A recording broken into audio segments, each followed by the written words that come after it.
The morning sun cast long shadows across Kensington Palace as Catherine, Princess of Wales, stood before her bedroom window, her fingers tracing the condensation on the glass.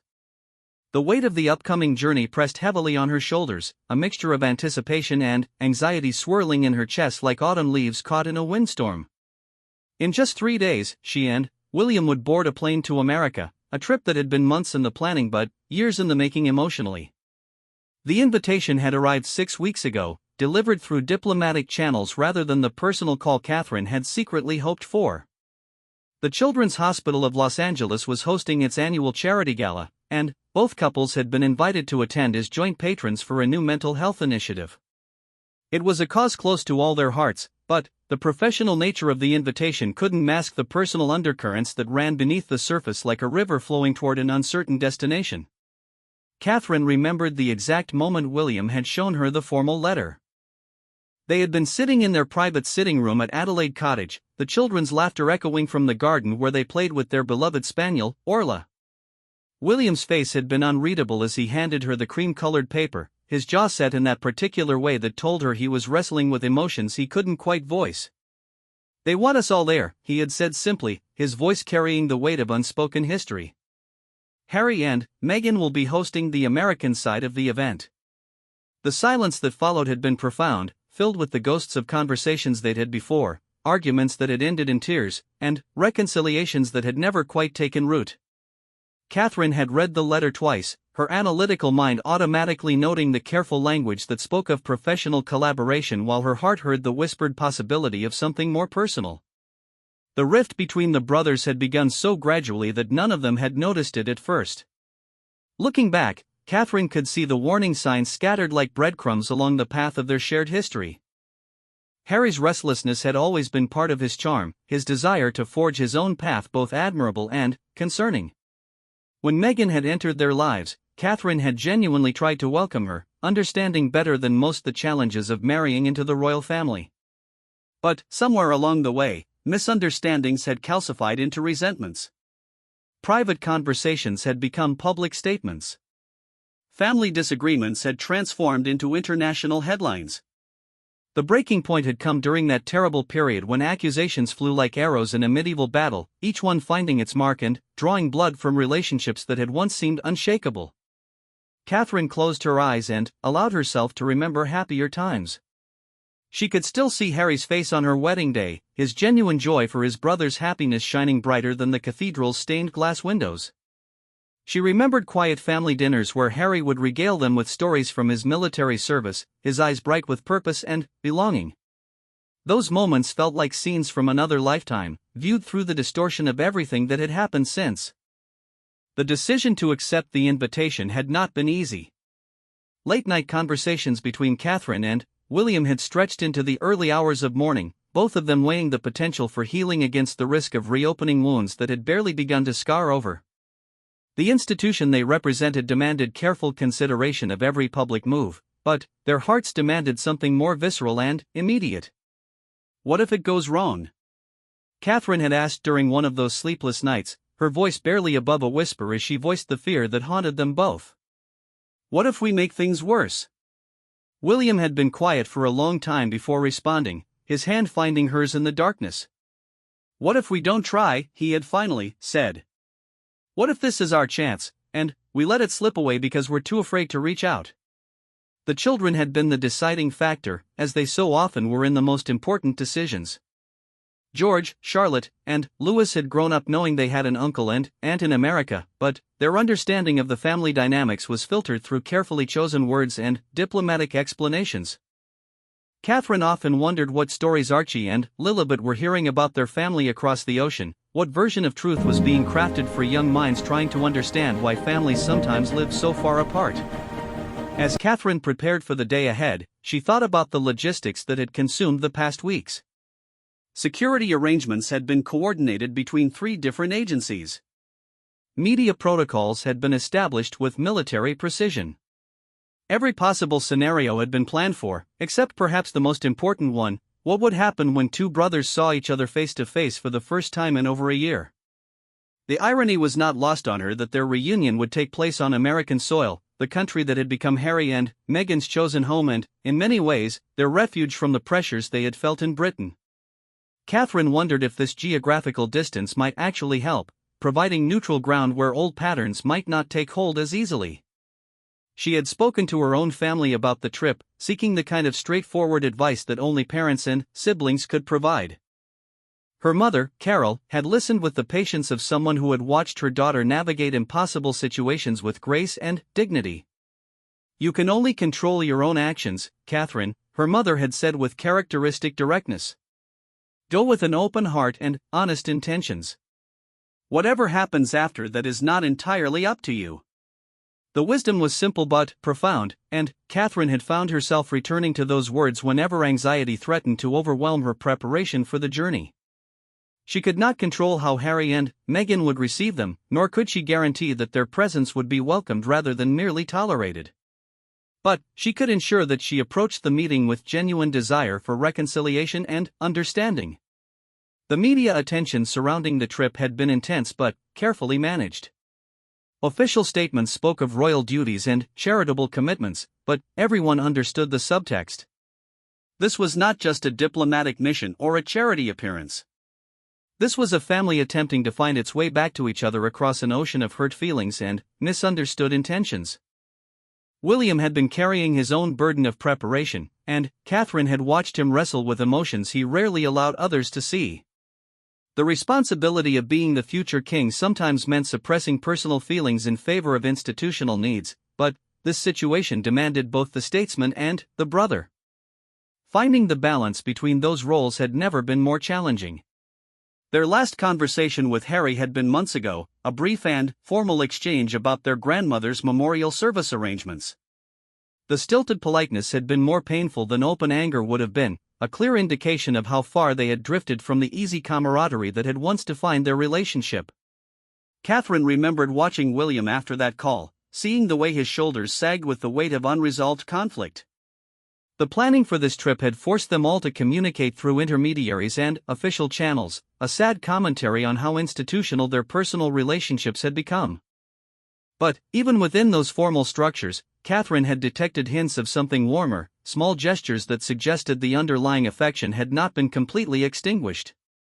Meghan had personally requested that Catherine be included in a private tour of the hospital's new children's mental health wing, a gesture that could be interpreted as purely professional courtesy but which Catherine chose to see as something more hopeful. Similarly, Harry had specifically mentioned William in his remarks about the importance of global cooperation on mental health initiatives, words that could have been scripted but which carried emotional weight nonetheless. As Catherine finished her morning routine, she thought about the speech she would give at the gala. The words had been carefully crafted to address the causes they all cared about while leaving room for more personal expressions of hope and healing. She had practiced it dozens of times, but she knew that the real test would come when she stood before the assembled crowd, knowing that Harry and Meghan were somewhere in the audience listening to every word. The children would remain in London during the trip, a decision that had sparked its own complex emotions. Part of Catherine longed to bring them, to let their innocent joy serve as a bridge between the adults who had forgotten how to talk to each other. But another part of her knew that this first meeting needed to happen without the pressure of young eyes watching every interaction and small ears absorbing tensions they couldn't understand. She had explained the trip to them in terms they could grasp, telling them that Mama and Papa were going to see Uncle Harry and Aunt Meghan for important work helping children in America. Their questions had been direct and uncomplicated in the way that only children's questions could be. "Will you tell Uncle Harry that I learned to play cricket properly?" George had asked, remembering games from years past when Harry had taught him to hold the bat correctly. "Will you bring back pictures?" Charlotte had wanted to know, her young mind already understanding that this trip was somehow different from their other travels. Even little Louis had seemed to sense the significance of the journey, though his concerns were more immediate. "Will you bring me a present?" he had asked, and Catherine had promised that she would find something special for each of them.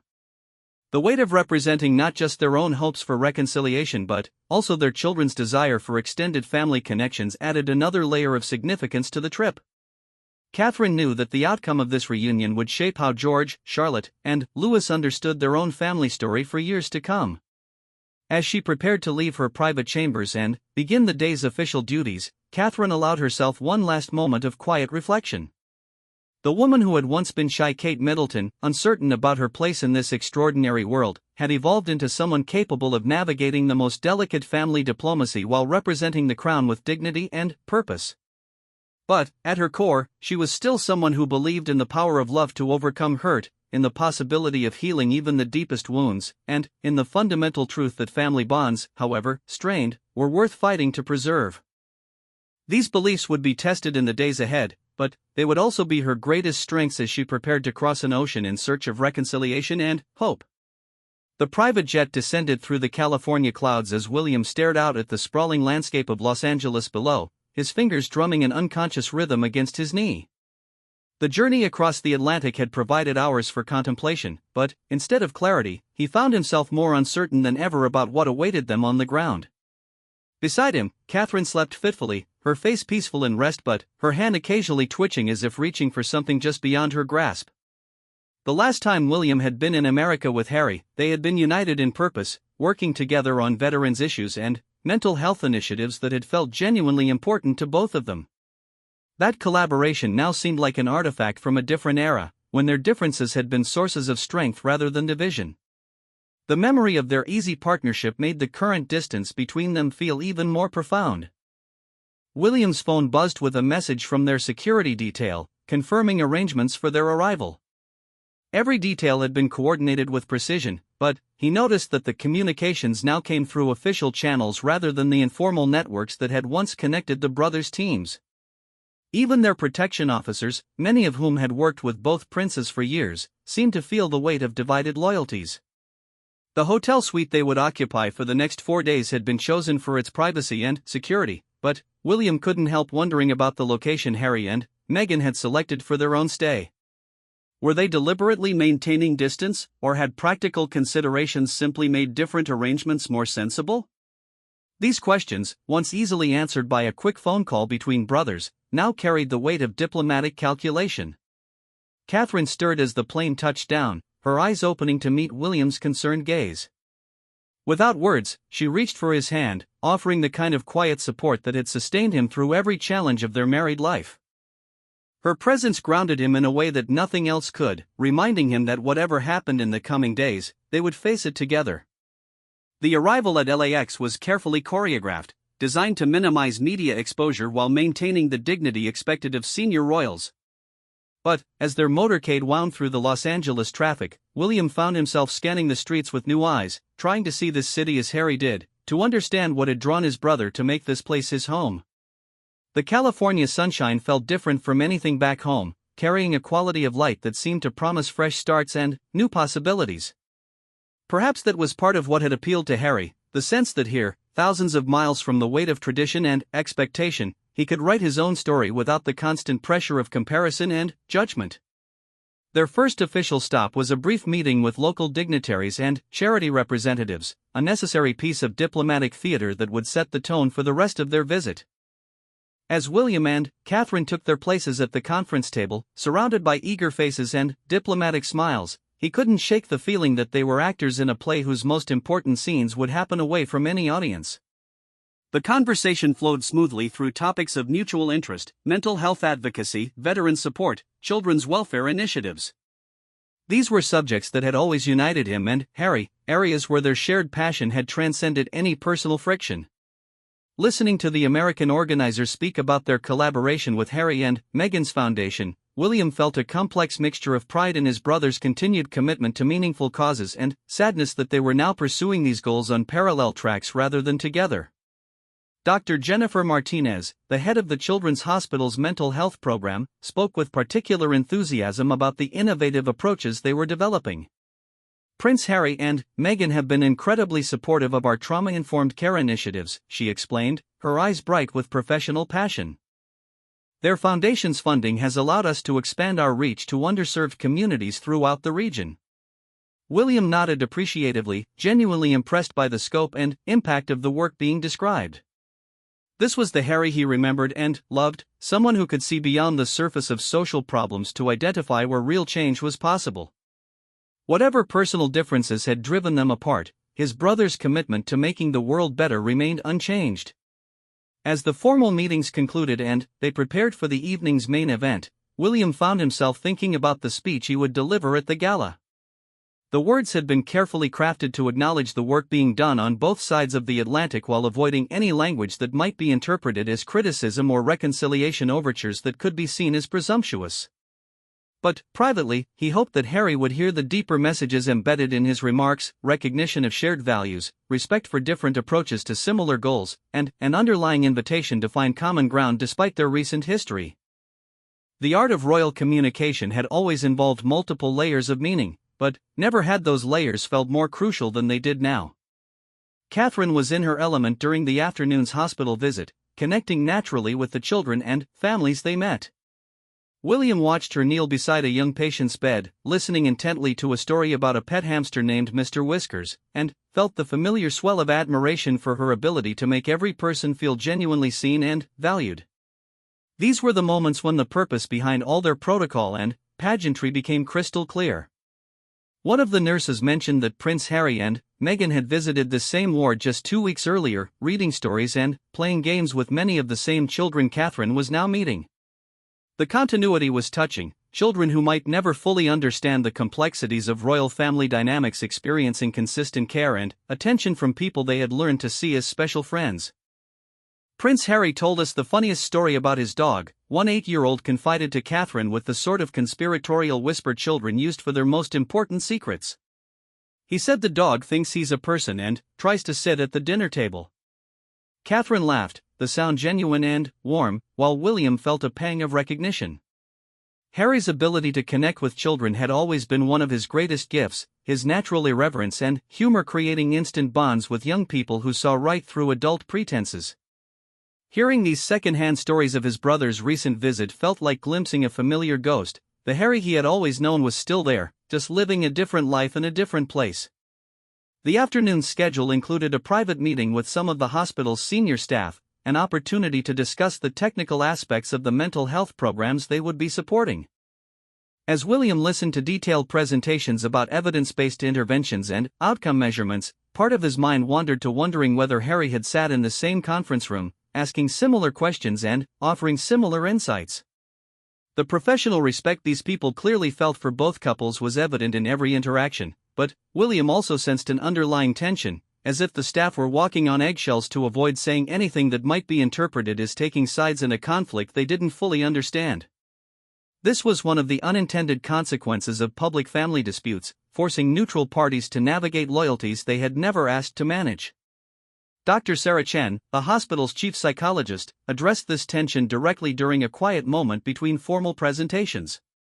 "We're deeply grateful for both couples' support," she said carefully.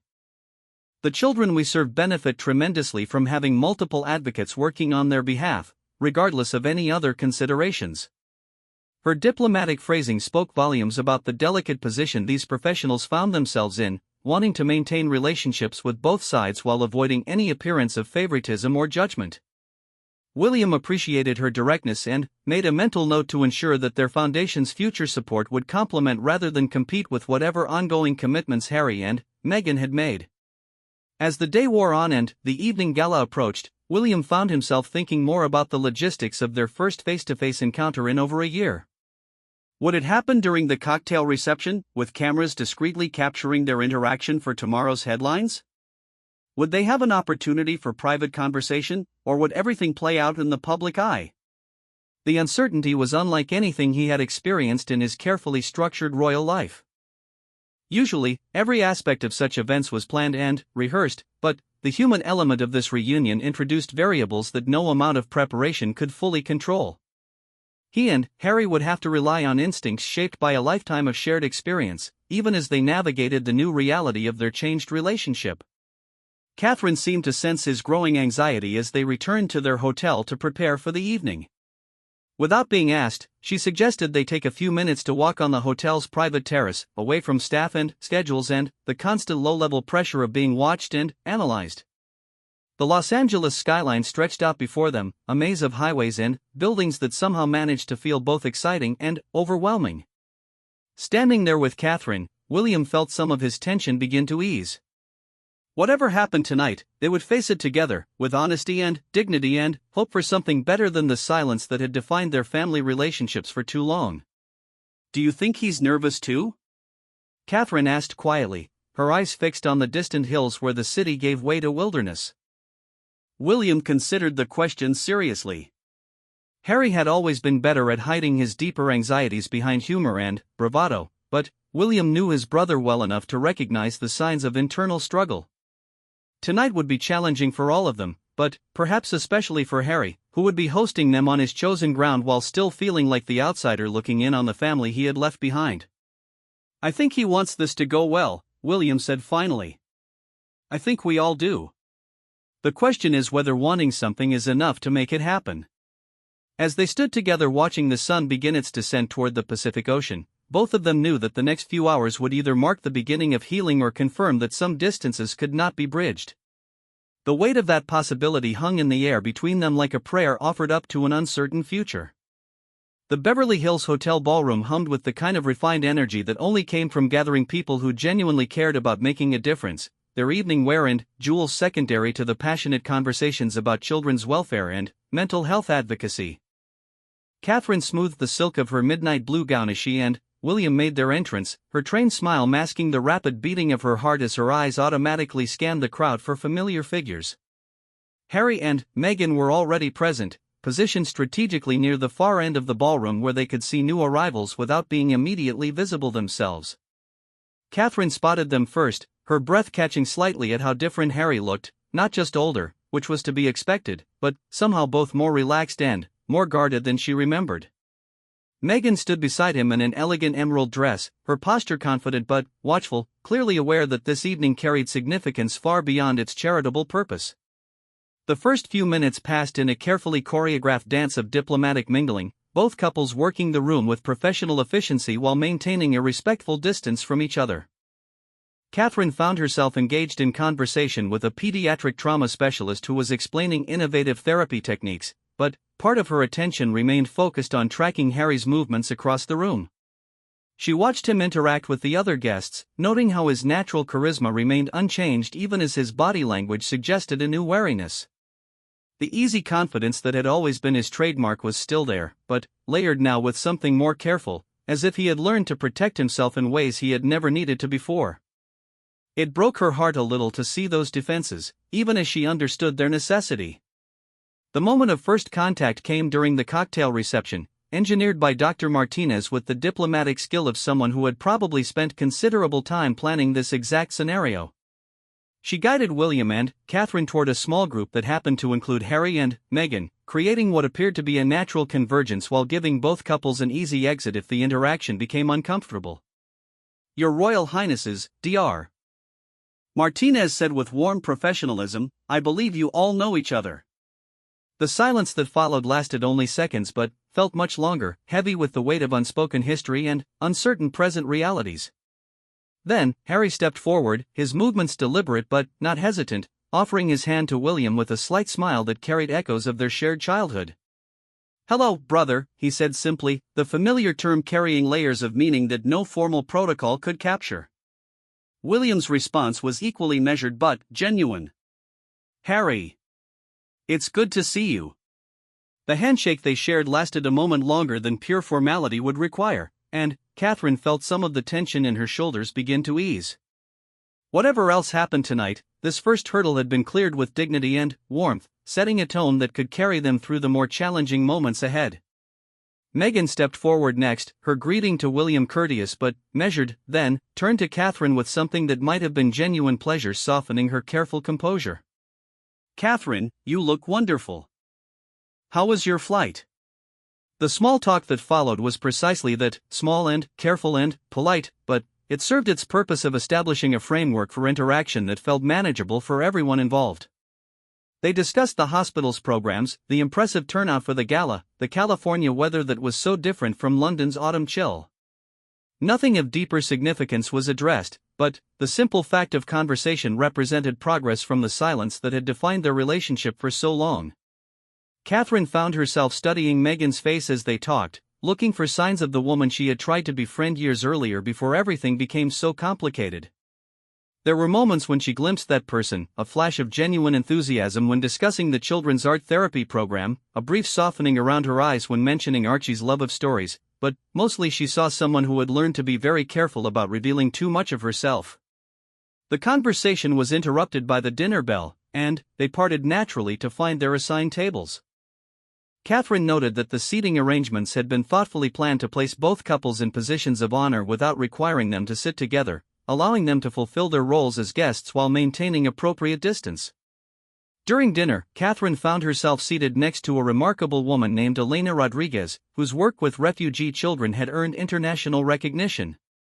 Elena's stories of resilience and healing provided a welcome focus for Catherine's attention, though she couldn't help stealing occasional glances across the room to where Harry was engaged in animated conversation with a group of young doctors. Watching him in this professional setting, Catherine was struck by how much he seemed to belong here, how naturally he fitted into this world of American philanthropy and medical innovation. This wasn't someone going through the motions of royal duty, but rather someone who had found genuine purpose and community in his work. The realization was both heartening and heartbreaking. Glad as she was to see Harry thriving, it drove home how far he had traveled, literally and figuratively, from the life they had once shared. The formal program began with Dr. Martinez introducing the evening's purpose and recognizing the various supporters who had made the hospital's expanded mental health services possible. When she mentioned both foundations by name, acknowledging their separate but equally valuable contributions, Catherine felt a surge of pride mixed with sadness. Here was concrete evidence that good work was being done by all of them, even if they were no longer doing it together. William's speech came first, delivered with the measured authority that years of public speaking had refined into second nature. Catherine watched him from her seat, admiring as always his ability to connect substantive policy points with emotional truths that resonated with his audience. But tonight she was also watching Harry's face as his brother spoke, looking for signs of recognition or approval or criticism. What she saw was complex attention, Harry listening not just as a fellow philanthropist but as someone who knew the speaker's deepest values and could hear the personal convictions underlying the public words. When William spoke about the importance of treating mental health with the same urgency as physical illness, Catherine saw Harry nod slightly, his expression suggesting genuine agreement despite their personal differences.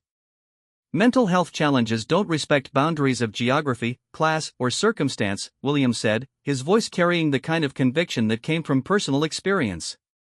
The work being done here in Los Angeles serves as a model for communities around the world, proving that when we invest in comprehensive, compassionate care, we can change lives and save futures.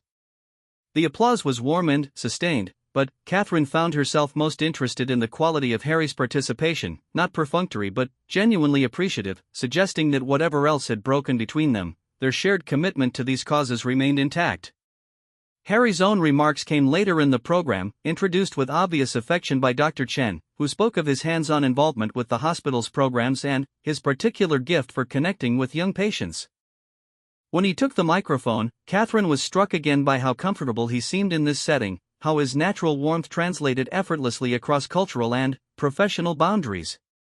When Meghan and I first moved to California, Harry began, his voice carrying just a hint of the accent that had always marked him as distinctly British despite his new American life, we were looking for ways to contribute meaningfully to our new community. We found that here, in this hospital, among these incredible professionals and these brave young patients.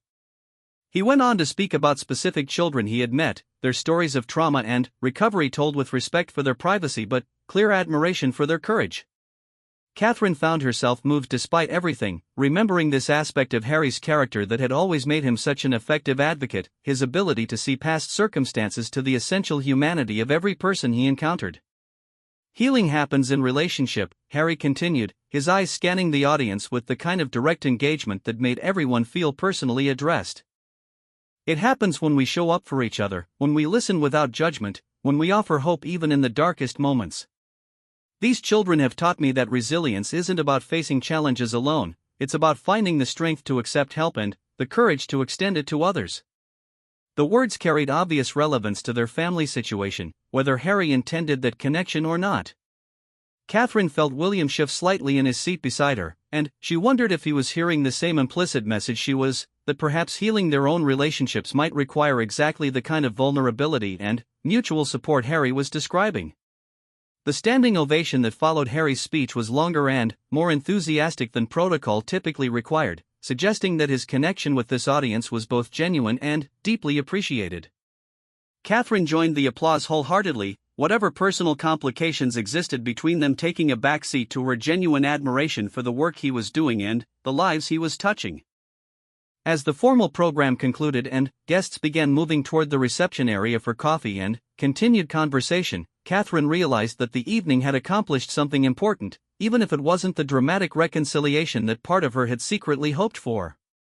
They had shared the same space peacefully, supported the same causes effectively, and demonstrated that their fundamental values remained aligned even if their life choices had diverged.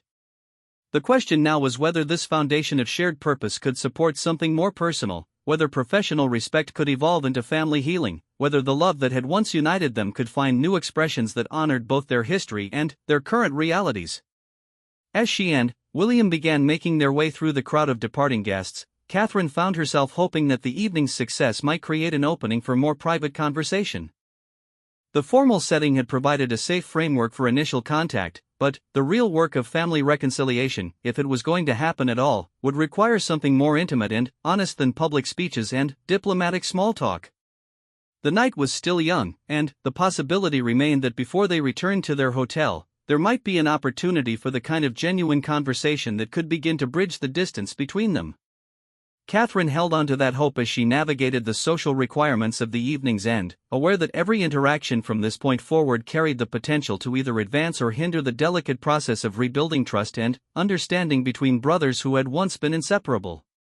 The private garden behind the hotel's executive suite provided an oasis of calm away from the evening's formal proceedings, its carefully maintained landscaping creating intimate spaces where conversation could unfold without the pressure of observation. Catherine had suggested this location when Meghan quietly approached her during the gala's final moments, extending an invitation that felt both spontaneous and carefully considered. "Would you like to continue our conversation somewhere more private?" Meghan had asked, her voice carrying a vulnerability that hadn't been present during their earlier public interactions. "Harry and I have a suite here too, or perhaps your garden terrace?" The choice of neutral ground felt significant, and Catherine had readily agreed, sensing an opportunity that might not present itself again. Now, as the four of them settled into comfortable seating arranged around a small fountain, she was struck by how different the atmosphere felt compared to their formal interactions just hours earlier. Harry had loosened his bow tie and rolled up his shirt sleeves, small gestures that made him seem more like the brother William remembered rather than the diplomatic figure he had been throughout the evening. The California night air was warm and gentle, carrying the scent of jasmine and the distant sound of traffic that somehow felt peaceful rather than intrusive. "The children's stories tonight were remarkable," Catherine began, choosing a topic that felt safe and meaningful to all of them. "That young girl who spoke about her anxiety management techniques, she was so articulate and brave." "Maya," Meghan said immediately, her face brightening with genuine affection. "She's been working with Dr. Chen for 6 months now. When she first arrived, she could barely speak above a whisper. Tonight she addressed a room full of adults with such confidence."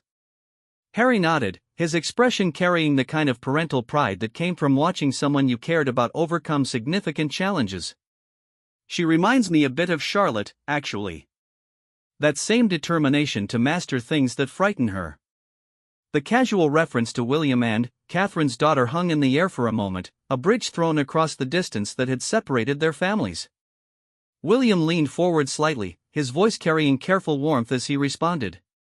"Charlotte would love to meet her, I think. She's been asking more questions lately about why some children need special help with their feelings." The conversation that followed felt different from anything they had shared in years, still careful, but increasingly genuine as they found their way back to topics that revealed their common ground.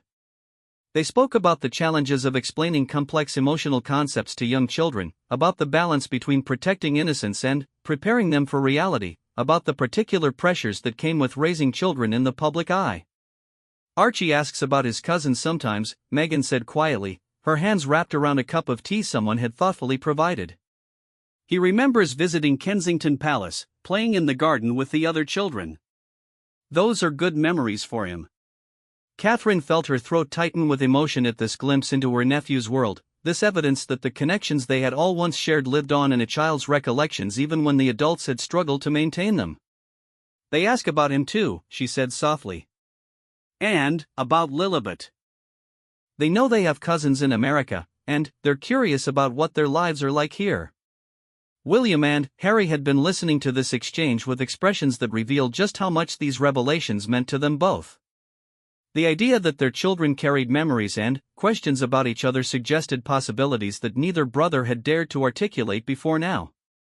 "Maybe," Harry said hesitantly, the word carrying weight far beyond its simple syllables, "maybe someday soon we could arrange a video call. Something low-key, just to let them see each other and catch up." The suggestion felt like a doorway opening onto a future neither couple had previously imagined possible. William's response came without hesitation, his relief at having this possibility offered evident in his immediate agreement. "They would love that. All of them. And so would we." As the conversation continued, other barriers began to lower incrementally. They shared stories about their work, their challenges, their hopes for the future that went beyond the carefully scripted talking points of their public roles. Catherine found herself remembering why she had once been so hopeful about Meghan's integration into their family, her intelligence, her passion for social justice, her genuine care for the people they all worked to serve. "The foundation work has been incredibly fulfilling," Meghan was saying, her voice carrying the kind of energy that came from discussing something she truly cared about. "But, I won't lie, there are days when the isolation is harder than I expected.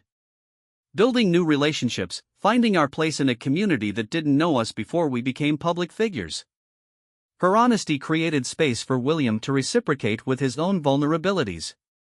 The pressure of representing the institution while trying to modernize it, trying to be relevant to people's actual lives while maintaining traditions that matter to so many. "Some days I feel like I'm walking a tightrope without a net." Harry looked at his brother with an expression that seemed to recognize familiar struggles despite their different choices. "I used to feel that same tension. The weight of expectations that weren't necessarily aligned with who I was or what I felt called to do." "And now?" William asked, genuine curiosity in his voice rather than the defensiveness that might once have characterized his response to Harry's criticisms of royal life. "Now I have the freedom to follow my convictions without worrying about whether they fit someone else's definition of appropriate royal behavior," Harry said carefully. "But I also miss some things about home that I didn't expect to miss.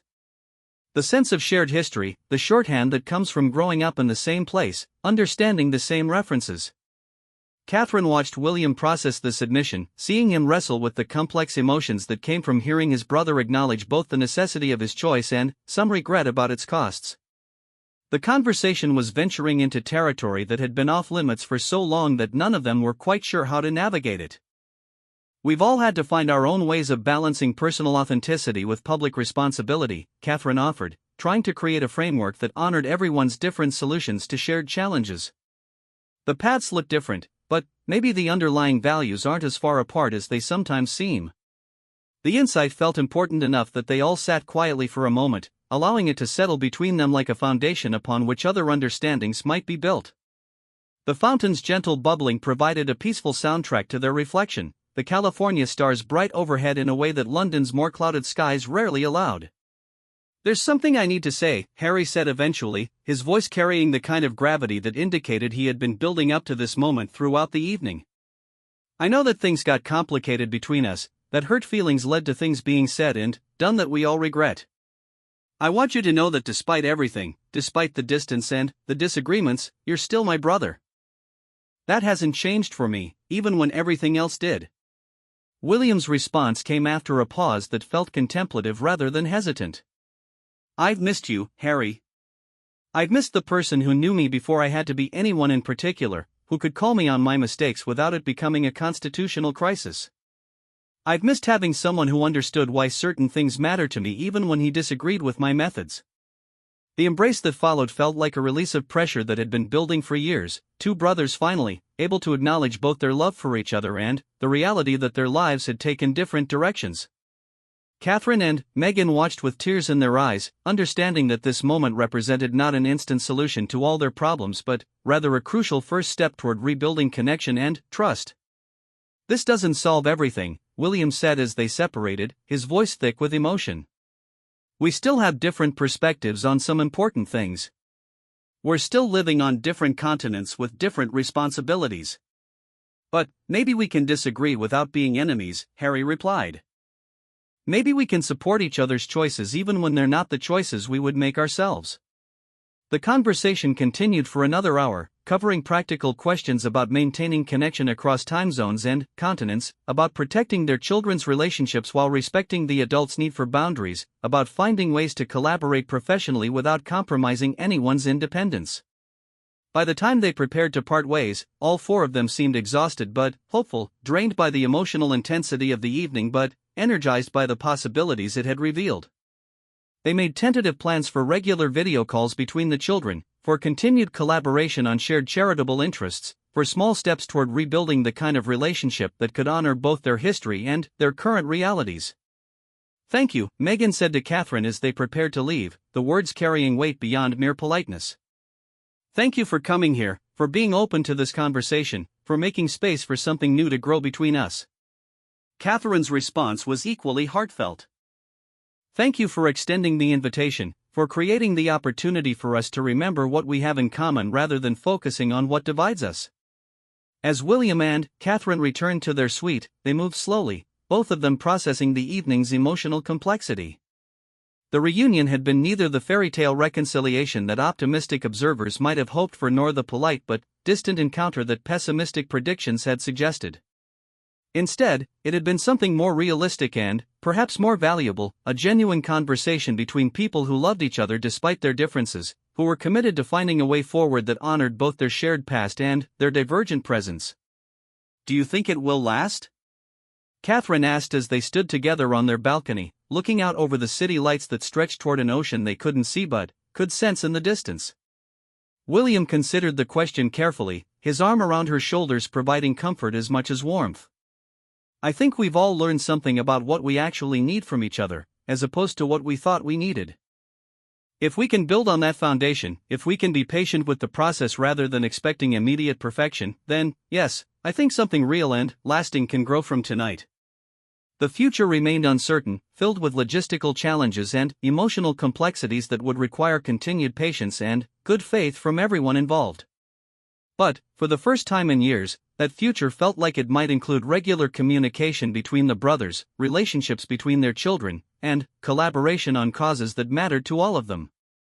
As they prepared for sleep, Catherine reflected on the evening's most important lesson, that healing between people who loved each other was possible even after significant hurt, but it required honesty, vulnerability, and a willingness to accept that reconciliation might look different from restoration. They were not going back to the way things were, but they were moving forward towards something new that could honor both their history and their growth. The California stars shone down on two couples who had remembered, in the midst of all their complications and responsibilities, that they were fundamentally family members who cared about each other's well-being and wanted to find ways to support each other's happiness. It was, Catherine thought as sleep finally claimed her, a very good place to begin again.